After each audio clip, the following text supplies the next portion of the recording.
चलिए जानते हैं देश दुनिया की सिलेक्टेड काम की बहुत ही महत्वपूर्ण सिलेक्टेड खबरों को सिर्फ 10 मिनट में 50 बड़ी खबरों को। लेकिन वीडियो को आगे बढ़ने से पहले अगर आप लोगों ने हमारे चैनल को अब तक सब्सक्राइब नहीं किया तो सब्सक्राइब करके नीचे का बेल आइकन को जो प्रेस कीजिए।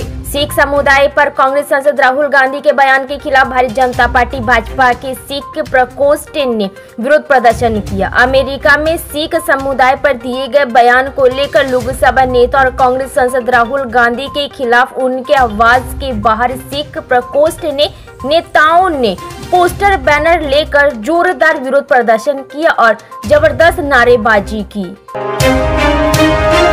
लोकसभा चुनाव के दौरान इंडिया गठबंधन प्रधानमंत्री पद के लिए किसी के नाम का ऐलान नहीं किया गया था। हालांकि गठबंधन में शामिल आरजेडी के नेता लालू यादव के दोनों बेटों में प्रधानमंत्री पद को लेकर सुर अलग दिख रहे हैं। दरअसल तेज प्रताप यादव ने प्रधानमंत्री पद के लिए सपा अध्यक्ष अखिलेश यादव का समर्थन किया है, जबकि माना जाता है कि तेज प्रताप के भाई तेजस्वी प्रधानमंत्री पद के लिए राहुल गांधी का समर्थन करते हैं।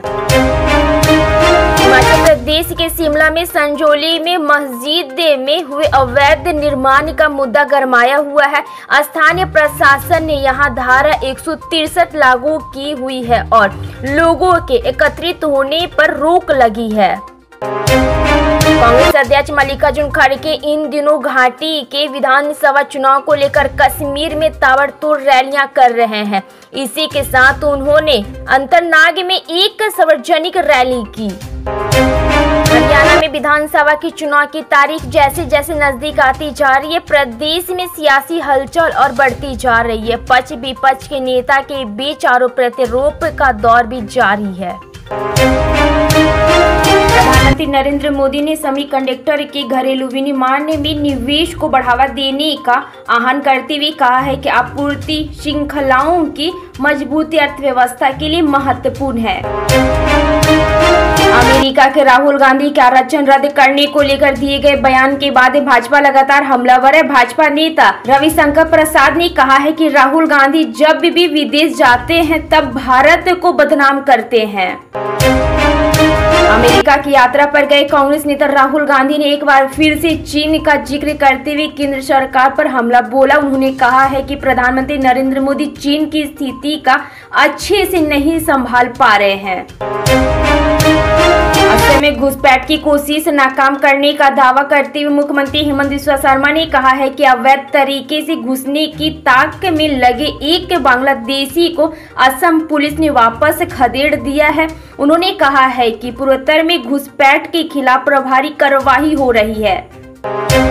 पंजाब की भगवत मान सरकार द्वारा प्रदेश के विकास के लिए लगातार काम किया जा रहा है। सीएम भगवत मान का कहना है कि पंजाब के लोगों की सुरक्षा के साथ साथ मेडिकल से जुड़े लोगों को भी उतनी ही सुरक्षा मिलनी चाहिए जितनी आम इंसान को मिलती है।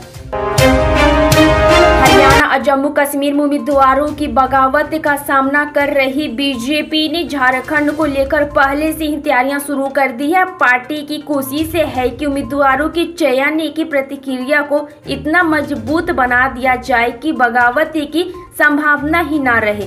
सूत्रों के मुताबिक बीजेपी ने उम्मीदवारों के चयन के लिए कार्यकर्ताओं से ही फीडबैक लेने का फैसला किया है। हरियाणा में विधानसभा चुनाव के लिए नामांकन का दौर जारी है। राज्य में 5 अक्टूबर को मतदान होंगे और 8 अक्टूबर को परिणाम आएंगे। इसी बीच समाजवादी पार्टी के नेता आईपी सिंह के दावे ने सियासी हलचल मचा दी है।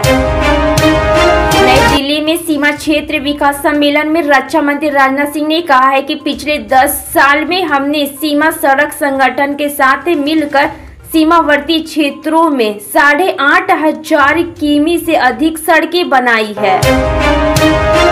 मुख्यमंत्री पुष्कर सिंह धामी जम्मू कश्मीर में चुनाव प्रचार के लिए रोड शो करेंगे। सीएम धामी आज दिल्ली पहुंच गए हैं। मंत्रिमंडल की बैठक तय की गई है, लेकिन मंत्रियों के बाहर होने और मुख्यमंत्री की दिल्ली जाने और जम्मू कश्मीर में पार्टी की ओर से प्रचार के लिए जिम्मेदारी देने से बैठक की स्थगित कर दिया गया है।